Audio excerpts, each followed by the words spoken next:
Saludos amigos, es Viernes Santo, 18 de abril de 2025. Tenemos todo tipo de reuniones en todos los lugares, en París, Witkoff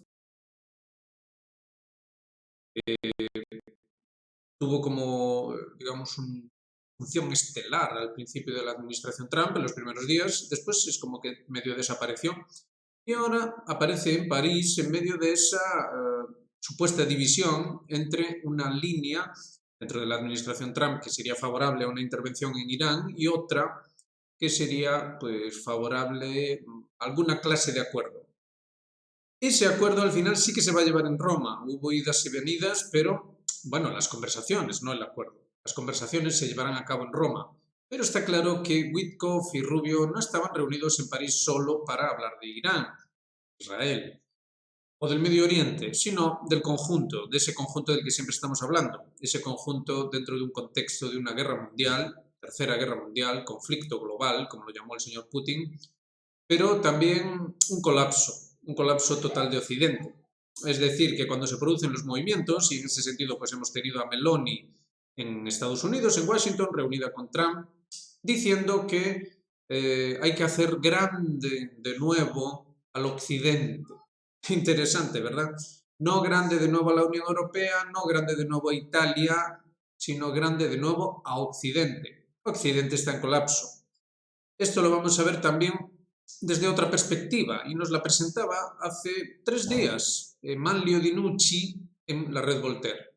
Nos llamaba la atención sobre algo que está pasando desapercibido. Es curioso cómo muchas cosas pasan desapercibidas en medio de un aluvión colosal de noticias y de información casi al minuto.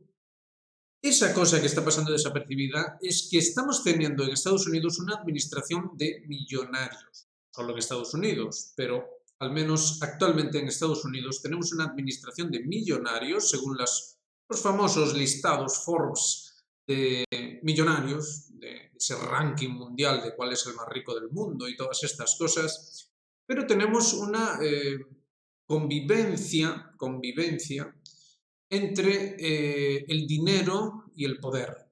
El señor Elon Musk, que por cierto acaba de anunciarse que su empresa SpaceX se encargará del Golden Dome, es decir, en vez de la cúpula de hierro, como la habían llamado los israelíes, resulta que los estadounidenses en sus delirios de millonarios han decidido llamarle cúpula dorada. La cúpula dorada que protegería a Estados Unidos de un ataque de no se sabe quién. Bueno, pues sería la empresa del señor Elon Musk la que se encargaría de esto. Esto es asombroso, ¿no? Es corrupción, es una corrupción ya tan grande que ya ni siquiera prestamos atención. La fortuna personal del señor Trump también se ha aumentado de manera colosal, más que duplicado. En cuestión de, pues nada, unos mesecillos de nada que llevan el poder. No es el único caso y dentro de la administración Trump hay muchos millonarios también. Pero, insistimos, nada de esto llama la atención. El dinero es un ingrediente muy importante dentro de los procesos que se están produciendo también, ¿no? Digamos que había un gran perjudicado dentro de la guerra arancelaria del señor Trump, que parecía ser Apple, había perdido hasta un 25% de valor, pero ¡ay, magia potagia! De repente el señor Trump decidió recular con respecto a esos dispositivos móviles y tecnología asociada a ella en el contexto de esos aranceles a China. Dinero, dinero y más dinero. Queramos o no es así, pero es que resulta que el señor Martianov nos trae al caso un artículo muy interesante. Es un artículo y una nota en la que se hace referencia a una cuestión estadística tan del gusto de la época y de encuesta, más del gusto de la época todavía. Resulta que los estadounidenses quieren, sí, los estadounidenses quieren que vuelva a haber una gran producción industrial en el país. Quieren eso, el pueblo estadounidense. Pero ay, amigo, la otra encuesta, la que acompañaba a esta, dice que ni de broma quieren trabajar en una fábrica.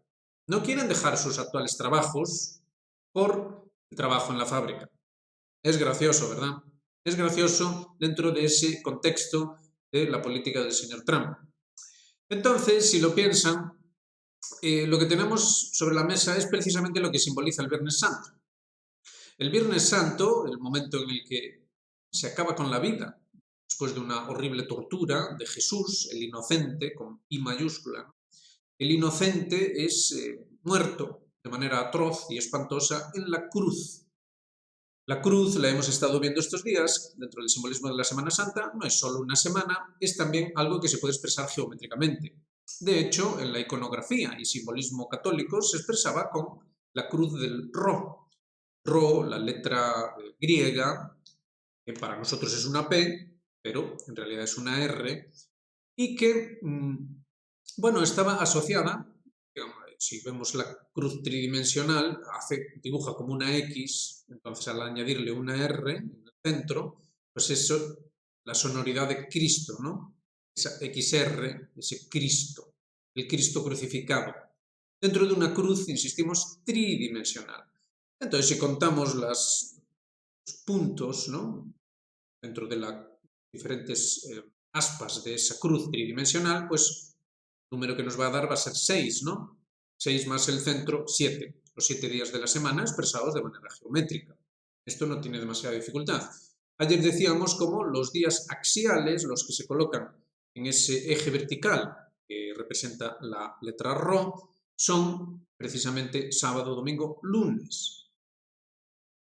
Ayer ya explicamos un poco lo que significaba esto. Lo que nos interesa hoy, lo que viene al caso de estas noticias geopolíticas, es el significado. Termina con las aspas exteriores, esas que dibujan la X, que es la llegada al viernes, Venus, y dentro de Venus, dentro de lo que son las virtudes cardinales católicas, está la justicia. Justicia entendida como equilibrio, debe entenderse como equilibrio. Bueno, Jesucristo es crucificado, pero a ambos flancos de su cruz hay otras dos cruces, con otros dos crucificados. Un ladrón bueno y un ladrón malo, nos dice la tradición.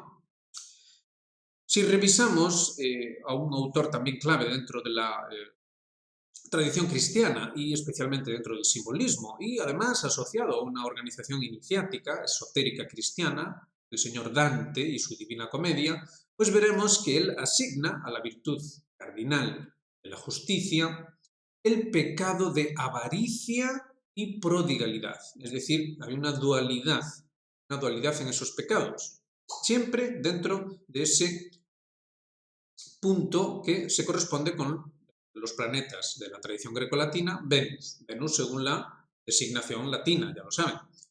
Bueno, pues básicamente, ¿qué es lo que tenemos entonces? Que, digamos, establece una asociación interesante e ilustrativa para nosotros con respecto a la actual geopolítica y esa muerte de Cristo en la cruz. Pues lo que tenemos, lo estábamos diciendo, tenemos un gobierno de millonarios que que lleva a cabo una serie de procesos económicos, sociales también, políticos, culturales, tengamos en cuenta toda la culturilla que se está moviendo en torno al fenómeno Trump, y dentro de todos estos procesos tenemos una guerra, un conflicto global en el que Trump de primera se posiciona como pacificador, pero las noticias de hoy en Yemen eran claras al respecto. Una matanza espantosa de civiles, se realiza un ataque sobre el puerto de Hodeida, llegan allí las ambulancias y lo que hacen los estadounidenses es atacar directamente dichas ambulancias al más puro estilo israelí que hemos estado viendo estos días.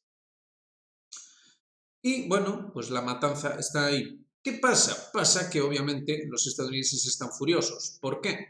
Uno de sus grandes joyas, el B-2, el bombardero B-2 que tienen en la base de Diego García y que de cuando en cuando hace viajes a Yemen para repartir regalos, ¿verdad?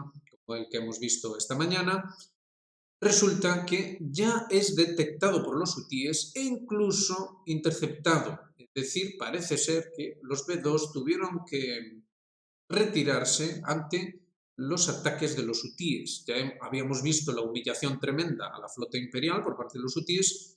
Cuidado porque también parece que está ocurriendo lo mismo con su flota aérea. No paran de derribar drones MQ-9 Reaper constantemente, ya van como 20 derribado, y varios estos días, unos 5 ya estos días. Y por lo demás, la ineficacia la han reconocido los propios estadounidenses, la ineficacia en los bombardeos.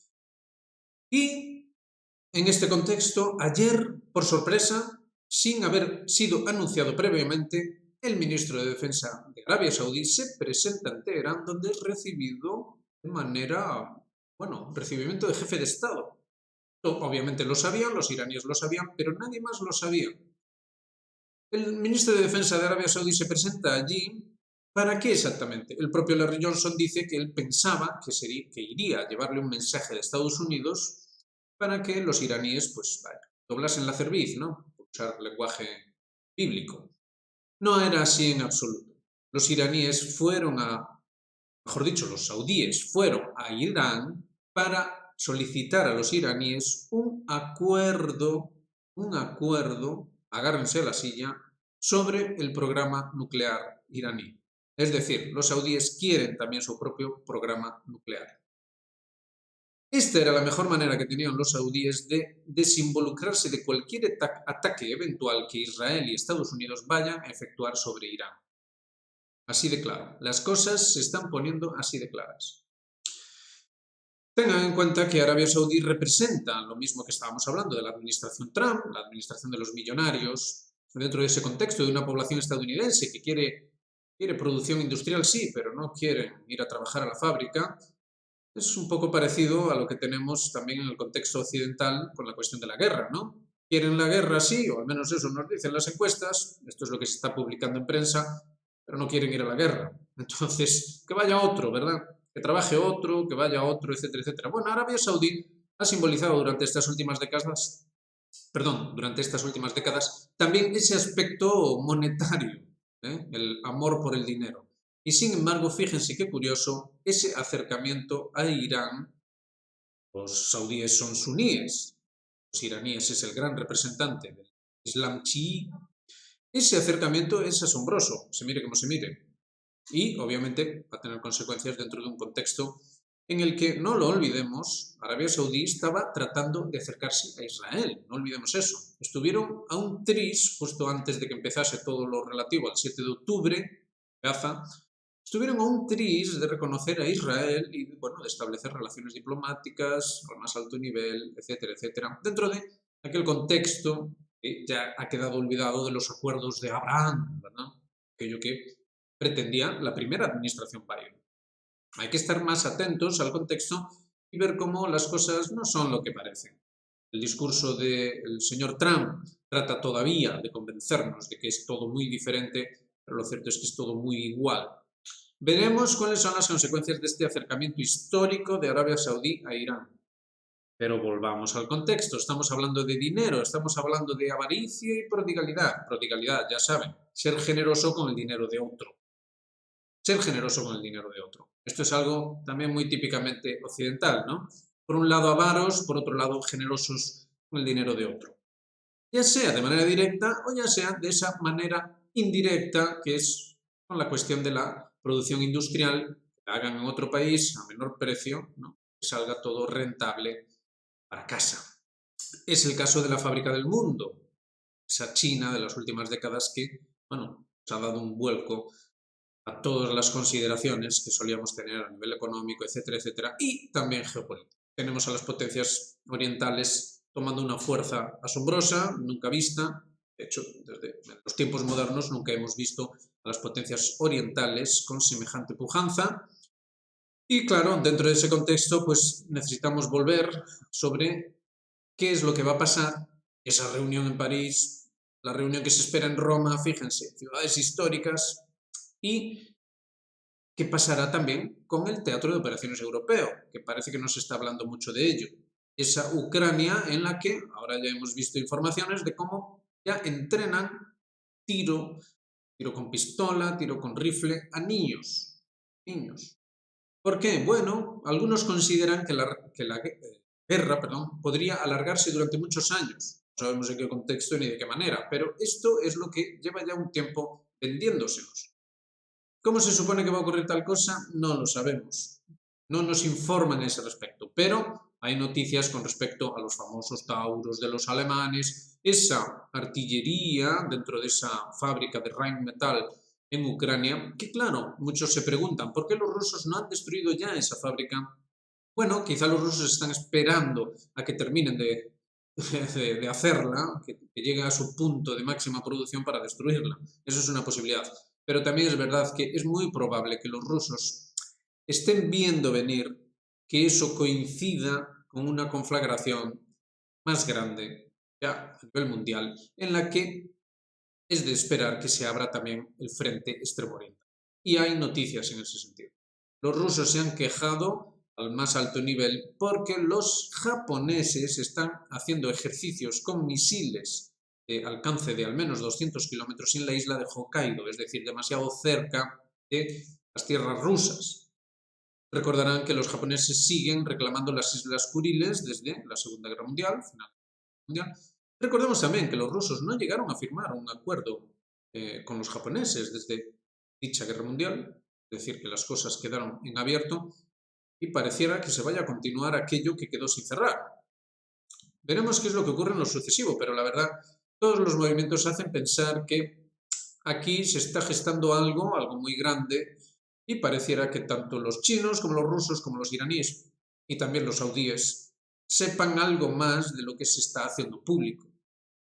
Bueno, pues entonces, si volvemos otra vez a ese monte del Calvario, donde está siendo crucificado, está ya agonizante Jesucristo, el inocente, flanqueado por dos ladrones, uno bueno y otro malo.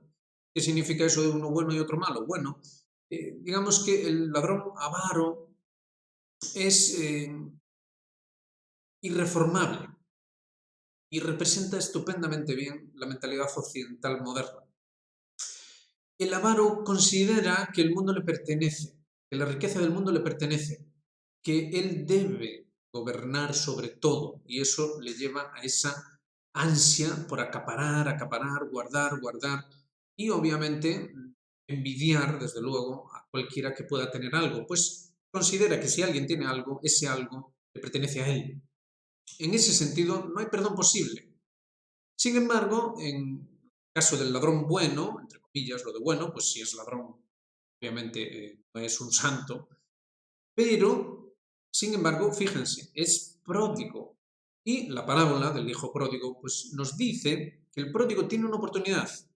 Y es que, a pesar de que obra mal, y en ese sentido es un ladrón, generoso con el dinero ajeno, en el caso del hijo pródigo, pues quema la fortuna familiar, la cual obviamente no le pertenece, o al menos no a él en exclusiva, pero tiene una oportunidad y es la de volver a casa.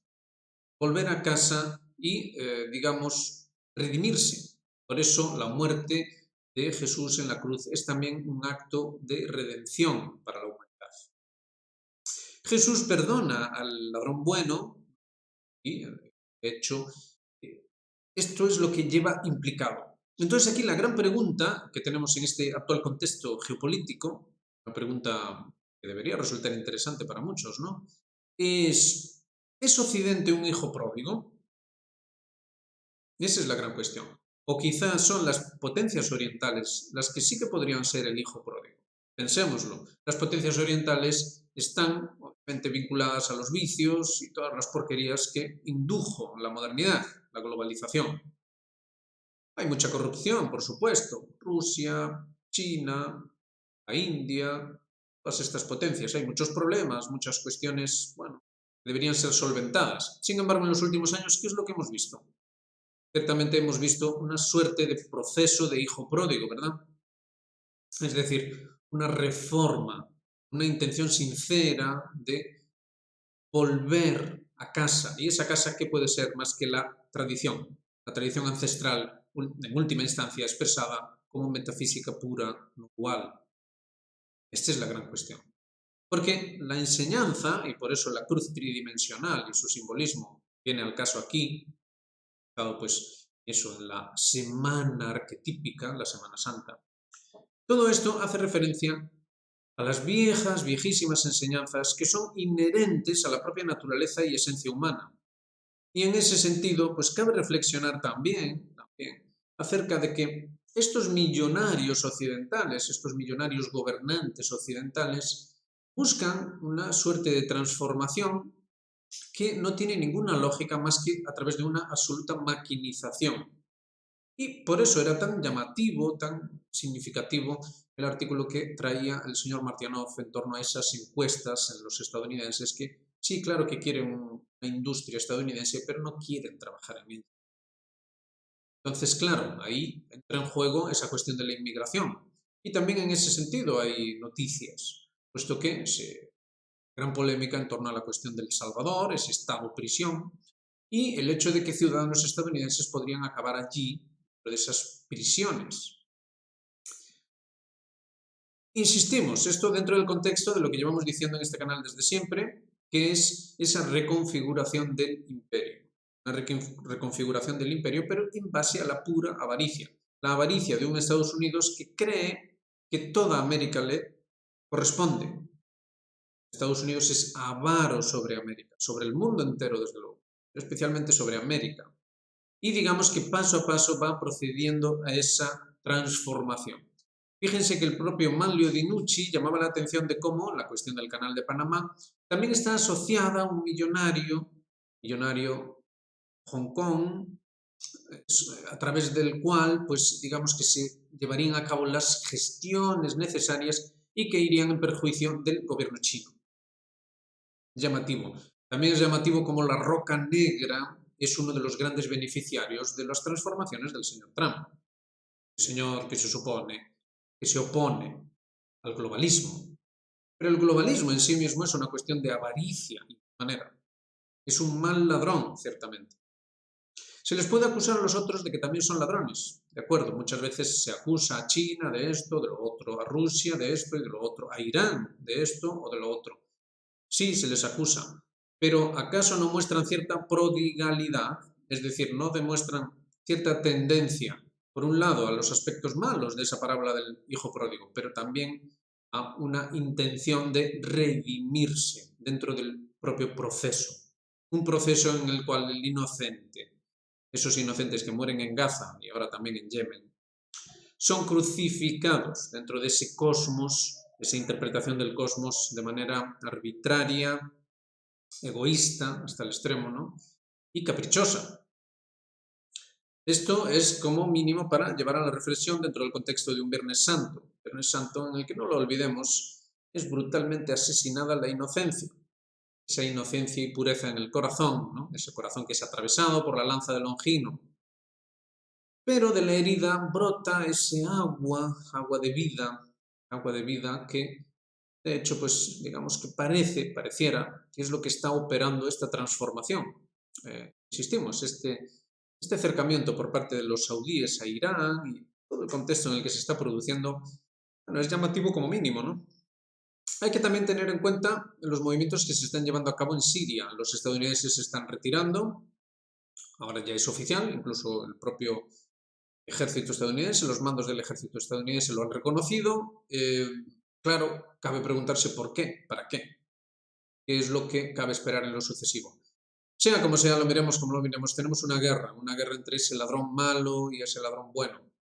Esto es así, el Gog y el Magog, todas esas cuestiones que quedaban consignadas dentro del código conceptual, de esa enseñanza tradicional que se recoge pues, en la tradición cristiana, por poner un ejemplo, también en todas las otras tradiciones, la tradición islámica, la tradición judía, etcétera, etcétera. Todas las tradiciones, sin excepción, tienen esa configuración simbólica, actual, que permite interpretar los ciclos y lo que cabe esperar en ellos. Ahora estamos en el final del ciclo, quien podría dudarlo, y al final del ciclo, no lo olvidemos, debe producirse ese juicio final, esa separación, como veíamos pues en esa diferencia entre el ladrón bueno y el ladrón. Al pie de la cruz están San Juan y la Virgen, que no se separan de ese Jesucristo moribundo. ¿Qué puede significar esto? Bueno, ahí es donde cada cual también debe reflexionar. La Virgen María, en última instancia, digamos que es el arquetipo de la mente humana. Es algo más que eso, pero también eso. Y en cuanto a San Juan, no olvidemos el discípulo amado, ¿no? El discípulo amado, es decir, como el más próximo por esa vía precisamente de ese corazón, de esa inocencia y pureza en el corazón. También es el que cargado San Juan de el Apocalipsis, es decir, el libro escatológico por excelencia dentro del contexto cristiano. Contexto cristiano, ese fin de los tiempos, de ese juicio final, con todo el proceso donde además se ve claramente, pues, bueno, cuestiones geométricas, numéricas, etcétera, etcétera, para cualquiera que lea atentamente el libro. Entonces, en el mundo hay que comprender toda esta tremenda complejidad.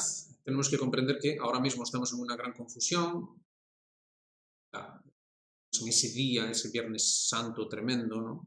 Todo es una gran confusión, por un lado es una gran injusticia, sin embargo también se abre la puerta a algo, después se va a ver al final ya de la semana, cuando ya se cierra por completo el ciclo de la semana, que se va a ver, bueno, por un lado fin de semana y por otro lado comienzo de otra, ¿no? Camino de resurrección. Y lo que se va a ver es, digamos, una nueva forma de ver las cosas. Es decir, hay un antes y un después. El que pasa, el ladrón bueno, tiene una oportunidad en un ciclo nuevo. Mientras que obviamente el ladrón malo, por su propia decisión, no puede pasar al otro ciclo.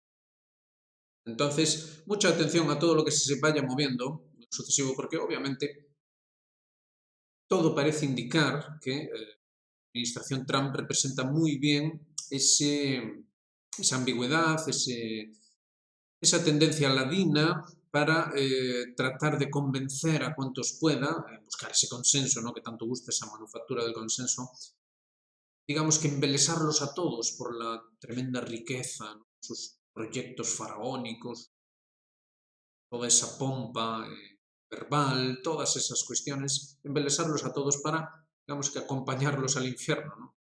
Por decirlo de una manera bastante exacta por lo demás. Pues después de todo el infierno, ¿qué es? Más que un bucle, tal y como por ejemplo se expresa muy bien en la Odisea, un bucle sin fin de procesos sistemáticos, maquinales. Todos son máquinas, el Estado es una máquina, procesos sin fin que no llevan a nada, ambiguos por naturaleza, por definición, y que obviamente pues definen que normalmente se entendía por infernal. Claro, dentro de una sociedad sana, obviamente imaginar siquiera un bucle sistemático pues era considerado como algo infernal, maléfico por definición. En nuestros tiempos, por supuesto, no puede ser así, puesto que vivimos en esta modernidad en la que, bueno, lo sistemático, representado especialmente bien por el Estado, digamos que es la culminación de lo maravilloso, de lo estupendo, lo sublime. Claro, ¿por qué? Bueno, pues porque se vive muy bien, ¿no? Obviamente esto es lo que deben opinar esos estadounidenses que en la encuesta respondían que eso de ir a trabajar a la fábrica mejor no. Nos gusta lo otro. Nos gusta estar sentados, ¿no? Dormir, comer bien y que nos paguen bien. Claro, es curioso, pero si lo comparan con, digamos, el espíritu de sacrificio del pueblo chino, o el propio Martynov, que llamaba la atención acerca de cómo los coreanos van a trabajar a Rusia y cómo son muy disciplinados, etcétera. Se les paga algo, es poco dinero para los niveles, para el criterio ruso, pero que en Corea del Norte pues acaba resultando pues un muy buen dinero, muy bueno para sus familias, etcétera, etcétera. Así son las cosas. Cabe reflexionar un poco más allá de lo que normalmente nos ponen dentro de este mundo supuestamente sin fronteras de las redes sociales, ¿no? En las que, claro, como vemos los anuncios, nos creemos que todos somos muy ricos, muy millonarios, como Donald Trump o Elon Musk. Pero lo cierto es que, bueno, vivimos en una burbuja dentro de ese casino, que es una gestión, una magnificente gestión de las burbujas, y que una vez estalle en la que nos corresponde a nosotros, pues veremos que lo que nos queda es absolutamente nada.